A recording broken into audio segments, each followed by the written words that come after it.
Welcome readers and readers welcomes. I'm Stella with Books for Friends, and today I have a different video for you guys. This is story time. Welcome to story time.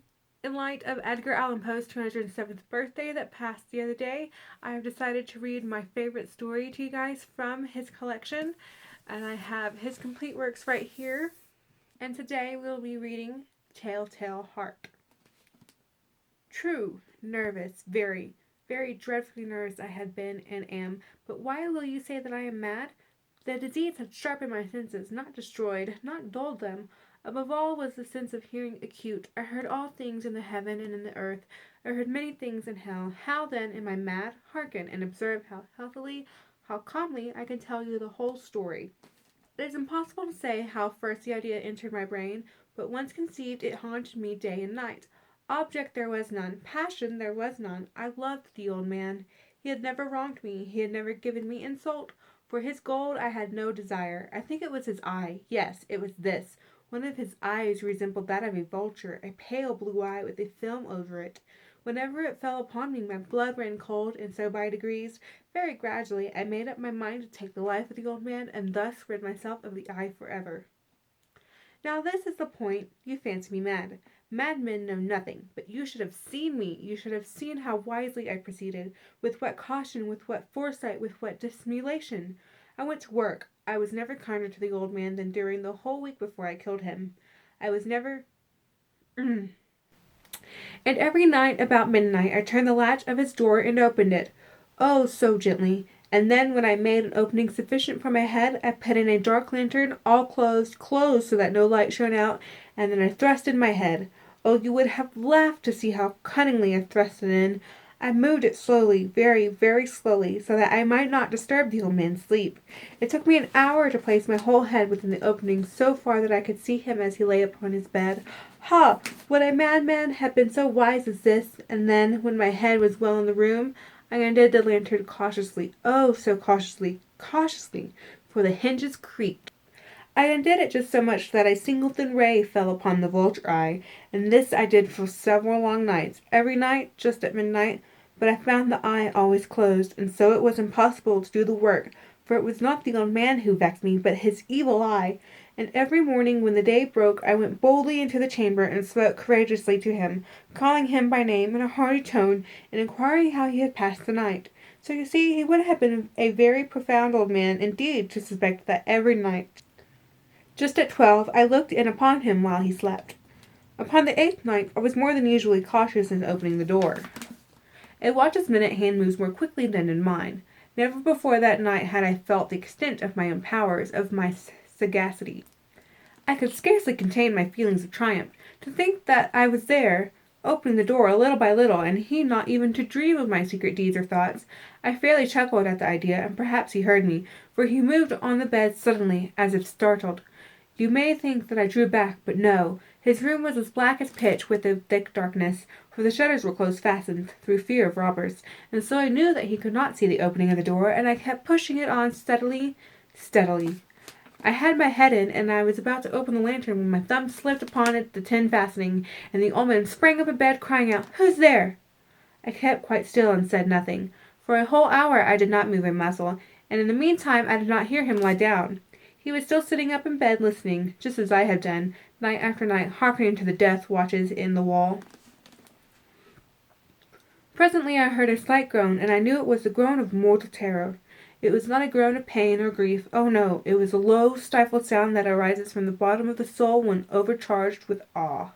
I knew the sound well. Many a night, just at midnight, when all the world slept, it has welled up from my own bosom, deepening with its dreadful echo the terrors that distracted me. I say I knew it well. I knew what the old man felt, and I pitied him. Although I chuckled at heart, I knew that he had been lying awake ever since the first slight noise, when he had turned in the bed. His fears had been ever since growing upon him. He had been trying to fancy them causeless, but could not. He had been saying to himself, "It is nothing but the wind in the chimney. It is only a mouse crossing the floor, or it is merely a cricket that has made up a single chirp." Yes, he has been trying to comfort himself with these suppositions, but he had found all in vain, because death, in approaching him, had stalked with his black shadow before him and enveloped the victim, and it was the mournful influence of the unperceived shadow that caused him to feel, although he neither saw nor heard, to feel the presence of my head within the room. When I had waited a long time, very patiently, without hearing him lie down, I resolved to open a very, very little crevice in the lantern. So I opened it, you cannot imagine how stealthily, until at length a single dim ray, like the thread of the spider, shot out from the crevice and fell upon the vulture eye. It was open, wide open, and I grew furious as I gazed upon it. I saw with perfect distinctness all a dull blue, with a hideous veil over it that chilled the very marrow in my bones, but I could see nothing else of the old man's face or person, for I had directed the ray, as if by instinct, precisely upon the damned spot. And now I have not told you that what you mistake for madness is but over acuteness of the senses.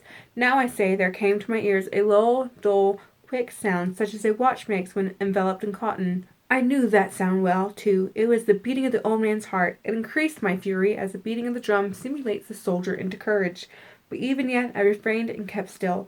I scarcely breathed. I held the lantern motionless. I tried how steadily I could maintain the ray upon the eye. Meantime the hellish tattoo of the heart increased. It grew quicker and louder every instant. The old man's terror must have been extreme. It grew louder, I say louder, every moment. Do you mark me well? I have told you that I am nervous. So I am. And now at the dead hour of the night, amid the dreadful silence of that old house, so strange a noise as this excited me to uncontrollable terror. Yet, for some minutes longer, I refrained and stood still. But the beating grew louder. I thought the heart must burst, and now a new anxiety seized me. The sound would be heard by a neighbor. The old man's hour had come. With a loud yell, I threw open the lantern and leaped into the room. He shrieked once only. In an instant, I dragged him to the floor and pulled the heavy bed over him. I then smiled gaily to find the deed so far done, but for many minutes the heart beat on a muffled sound. This, however, did not vex me. It would not be heard through the wall. At length it ceased. The old man was dead. I removed the bed and examined the corpse. Yes, he was stone dead. I placed my hand upon the heart and held it there many minutes. There was no pulsation. He was stone dead. His eye would trouble me no more. If you still think me mad, you will think so no longer when I describe the wise precautions I took for the concealment of the body. The night waned, and I worked hastily, but in silence. First of all, I dismembered the corpse. I cut off the head and the arms and the legs. I then took out 3 planks from the flooring of the chamber and deposited all between the scantlings. I then replaced the board so cleverly, so cunningly, that no human eye, not even his, could have detected anything wrong. There was nothing to wash out, no stain of any kind, no blood spot whatsoever. I had been too wary for that. A tub had caught all. Ha! Ha! When I had made an end of these labors, it was 4 o'clock, still dark as midnight, and the bell sounded the hour. There came a knocking at the street door. I went down to open it with a light heart. What had I now to fear? There entered 3 men, who introduced themselves with perfect suavity as officers of police. A shriek had been heard by a neighbor during the night. Suspicions of foul play had been aroused. Information had been lodged at the police office, and they, the officers, had been deputed to search the premises. I smiled, for what had I to fear? I bade the gentleman welcome. The shriek, I said, was my own in a dream. The old man, I mentioned, was absent in the country. I took my visitors all over the house. I bade them search well. I led them at length to his chamber. I showed them his treasures, secure, undisturbed. In the enthusiasm of my confidence, I brought the chairs into the room and desired them here to rest from their fatigues, while I myself, in the wild audacity of my perfect triumph, placed my own seat upon the very spot beneath which reposed the corpse of the victim. The officers were satisfied. My manner had convinced them. I was singularly at ease. They sat, and while I answered cheerily, they chatted of familiar things. But ere long I felt myself getting pale and wished them gone. My head ached, and I fancied a ringing in my ears, but still they sat and still they chatted. The ringing became more distinct. It continued and became more distinct. I talked more freely to get rid of the feeling, but it continued and gained definiteness, until at length I found that the noise was not within my ears. No doubt I grew very pale, but I talked more fluently and with a heightened voice, yet the sound increased, and what could I do? It was a low, dull, quick sound, much such a sound as a watch makes when enveloped in cotton. I gasped for breath, and if the officers heard it too, I talked more quickly, more vehemently, but the noise steadily increased. I arose and argued about trifles in a high key and with violent gesticulations, but the noise steadily increased. Why would they not be gone? I paced the floor to and fro with heavy strides, as if excited to fury by the observations of the men. But the noise steadily increased. Oh God, what could I do? I foamed, I raved, I swore. I swung the chair upon which I had been sitting and grated it upon the boards, but the noise arose over all continually increased. It grew louder, louder, louder, and still the men chatted pleasantly and smiled.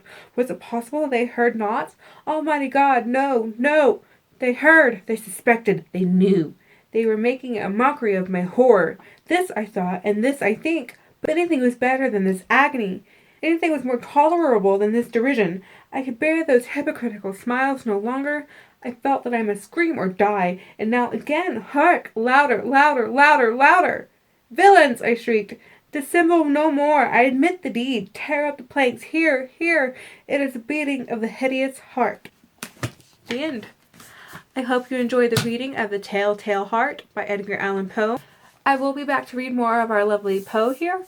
This is his complete work, so if you have a favorite either poetry or story by him, let me know and I will try to get it into our story time. Also, our choices are the Grimm Brothers. I have a complete works of them as well, and I love the Grimm Brothers. If you don't know what that is, a lot of Disney movies like Sleeping Beauty, Rapunzel, Little Mermaid, and Cinderella, all those were from the Grimm's fairy tales, but made light and happy for children for Disney movies. Also, for anybody who is interested, I have a code for half off of Scrivener. If you don't know what Scrivener is, it's a writing software. I've been using it for almost 2 years, and I absolutely love it. I completely have gotten off Word, and everything I need to write or put in goes into Scrivener. And it's not just an application for writers. It can be used by anybody. I know several students who love to write it. If you have to write any kind of papers or anything long, or just have tons and tons of different types of notes, they can be stored and put in Scrivener, and you can categorize it and organize it to your heart's content to fit you.